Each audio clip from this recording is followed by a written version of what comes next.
नमस्कार. जेव्हा हातात थोडा अतिरिक्त पैसा येतो ना, तेव्हा एक प्रश्न नेहमीच सतावतो. त्या पैशाचं नेमकं करायचं काय? आजच्या या विश्लेषणात आपण याच अतिशय लोकप्रिय पण गुंतागुंतीच्या आर्थिक प्रश्नाची अगदी सोप्या भाषेत उकल करणार आहोत. बघा, होतं काय? ज्यांच्याकडे थोडे जास्तीचे पैसे जमा होतात, ते अनेकदा एका मोठ्या चक्रव्यूहात अडकतात. एकीकडे वाटतं की डोक्यावरचं कर्जाचं ओझं लवकरात लवकर कमी करावं आणि मोकळा श्वास घ्यावा, पण दुसरीकडे वाटतं की याच पैशाची कुठेतरी चांगली गुंतवणूक केली तर भविष्यासाठी मोठी संपत्ती निर्माण करता येईल. खरी आर्थिक सुरक्षितता कशात आहे? कर्जमुक्तीमध्ये की संपत्ती वाढवण्यात?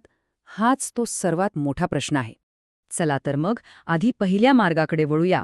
हा मार्ग आहे प्रीपेमेंटचा, म्हणजेच मुदतीपूर्वी कर्ज फेडण्याचा.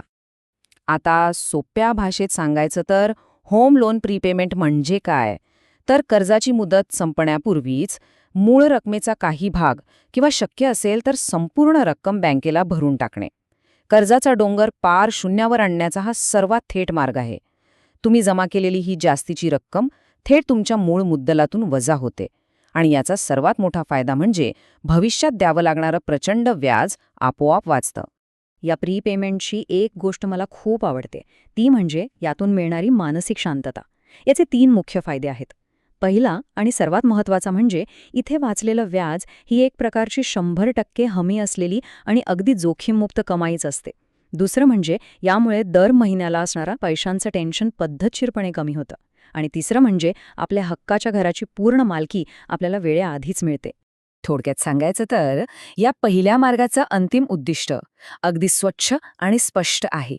कोणत्याही कर्जाच्या ओझ्याविना एका सुरक्षित मालमत्तेची पूर्ण मालकी मिळवणं. खरं सांगू, हे फक्त पैशांचं गणित नाहीये, तर ही एका खूप मोठ्या मानसिक ओझ्यातून मिळणारी मुक्ती आहे.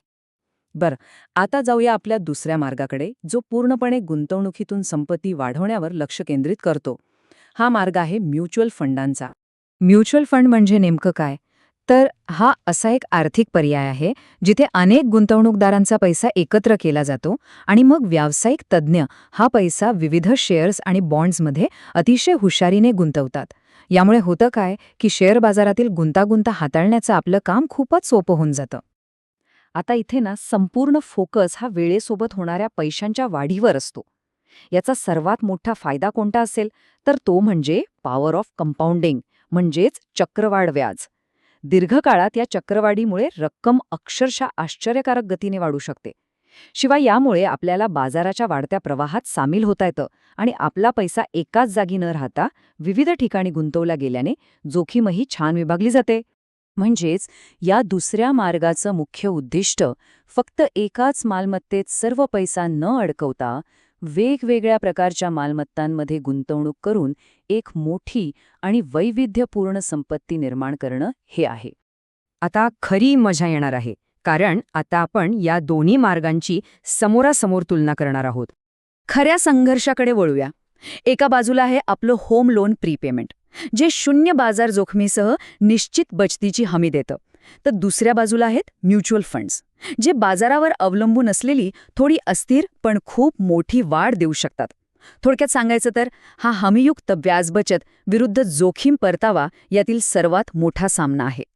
या दोन्ही पर्यायांचं थोडं बारकाईने आणि वस्तुनिष्ठ विश्लेषण केलं तर चित्र एकदम स्पष्ट होतं. जोखमीचा विचार केला तर प्रीपेमेंटमध्ये 0 जोखीम असते, पण म्युच्युअल फंड्स बाजारावर अवलंबून असतात.